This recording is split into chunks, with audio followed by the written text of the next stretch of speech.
reduce stress in my life. I've got this, sir. Thank you. No, I've started refereeing my life like a football game. It's awesome. I blow a whistle, I call people out on their bullshit, and I assign a penalty. It's awesome. I was in the drive-thru, the guy in line in front of me was ordering food for like 15 people, and I just went, sorry, too many players on the field, return to start. My conservative uncle at Thanksgiving started going off about Hillary Clinton. I just went, she's not even playing the fucking game anymore. Her number is retired. 4th down. I was doing a show recently, and I was testing out a new joke about taking my daughter in to get her vaccination shots. Now, the joke didn't work out great. I dropped it from my act. But what happened after the show was going to be a part of my act forever. Because this lady came up to me after the show and tried to tell me that I was a bad parent for vaccinating my kid. And that's when I just went, 15-yard penalty. She was like, what the hell is that supposed to mean? I said, you need to take you and your little outbreak monkey children 15 yards the fuck away from me before I say something that may hurt your feelings. Because mark my words, folks, hell hath no fury like somebody who's just been told they're a bad parent. Go ahead, try it sometime. You get a better reaction calling Jay-Z the N-word. We hate being called bad parents, man. But on the flip side of that, parents need to stop pretending they're good parents, as well. That's just, nobody's a good parent. We don't know what the fuck we're doing. We don't. I'm sorry. Any decision we make at any given moment is the difference between our kid getting into Penn State or the state pen. It's just, we're always walking that razor's edge, man. Like for me, parenting is like trying to solve a Rubik's Cube when you're colorblind. Like you think you're doing a good job, but everyone around you is just going like, is somebody going to tell them?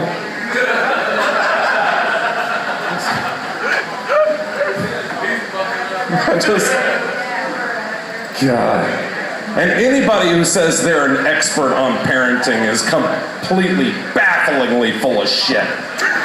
There was a video that popped up on my Facebook recently that just, oh God, I just grudge fuck the hell out of this video. This woman got on there, there's a clip from Food Network, and this little bleached blonde, just perfect poor Stepford wife clone is saying, as a parent, I know how hard it is to make peanut butter sandwiches for your kid.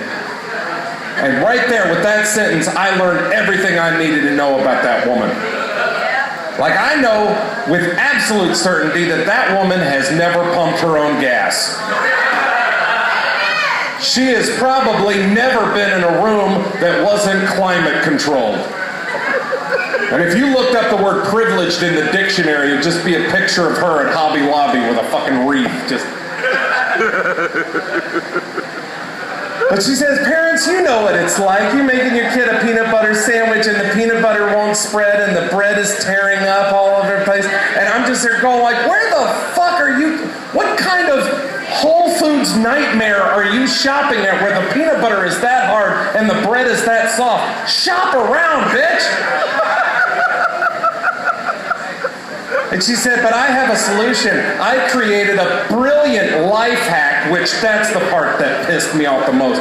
Stop saying life hack. Unless you're fucking rearranging DNA, you ain't hacking shit. But here was her solution to this problem of the peanut butter sandwich. She took wax paper, laid it out, poured peanut butter on it, put a piece of wax paper on top of it, and then rolled it out like a fucking pie crust. Put it in the freezer, and then when it was frozen, she took it out of the freezer, broke out her scissors, and just cut it to the shape of a piece of bread. She made peanut butter slices. Isn't that ingenious? I'm like, what the fuck is wrong with you, lady? Peanut butter sandwich was the easiest thing to make, and you just added 9 extra extra steps? And then she said, well, now whenever your kids want a peanut butter sandwich, all you got to do is take one of those slices out of the freezer, take off the wax paper, put it on a piece of bread, and then put it on the counter and let it thaw out. And at that point, I'm on hold with Child Protective Services. Because while this bitch is waiting for the first law of thermodynamics to kick in, her kids are fucking starving! And she said, right before I serve it to my kids, I like to dress it up a little bit. I said, oh, yeah, of course you want to dress it up, you freaking Martha Stewart larva. She said, yeah, I'll usually drizzle a little bit of honey on it, put some chocolate sprinkles on it. Isn't that cute? Yeah, no, fuck, it's not fucking cute. And then, at the end of the video, she serves this to her kid without putting another piece of bread on top. What kind of rat bastard psychotic gives a 4-year-old an open-faced peanut butter, honey, and chocolate sandwich? Why don't you just cut out the middleman and just smear that shit on the wall yourself? Because, lady, on behalf of your housekeeper, which I know you fucking have one, let me just say, go fuck yourself. And that, ladies and gentlemen, is the reason why Food Network blocked me on Twitter.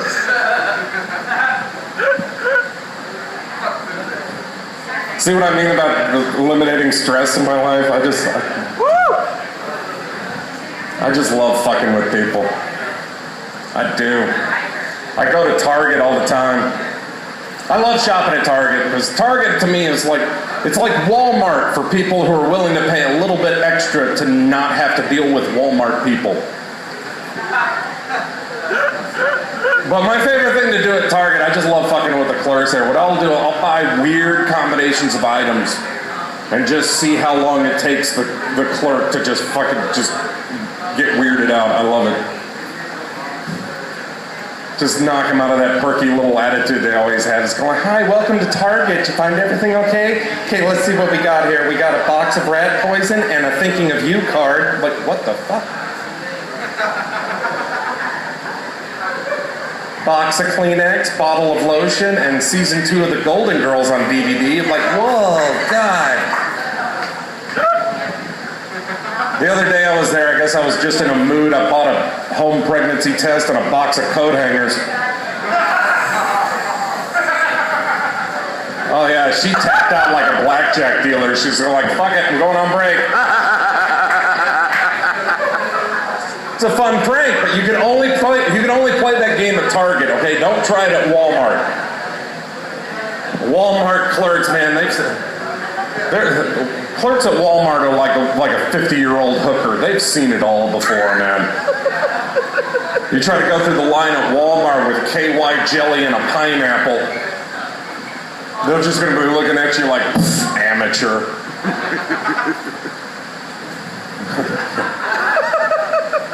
Love going to Target. Yeah, I was out there shopping one day, and this guy was having a complete hissy fit. This grown man was just screaming and shouting and throwing shit. And I knew it was good. I knew this was going to be a good one because people had already formed a circle around him. You ever notice that when somebody's causing a scene or if there's a fight, every human being just has this instinct to form a perfect circle around the guy. Perfect 10-foot radius around him. 10 feet. That's far enough away to avoid any immediate danger, but it's close enough where you don't have to zoom in on your camera when you're recording them and putting them on WorldStar. But this guy's just freaking out, and I'm just watching this. I'm going like, man, I wish they still serve popcorn here. This is freaking awesome. But this guy locked eyes with me, and then he said one of the dumbest things ever. He said, what are you looking at?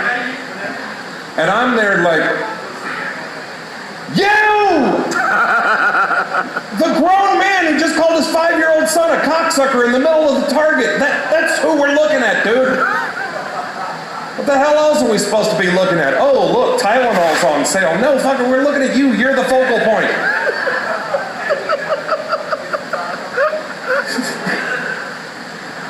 That's when he said, yeah, it's real funny. What if I kicked your ass right now? I'm like, has anybody ever said yes to that question?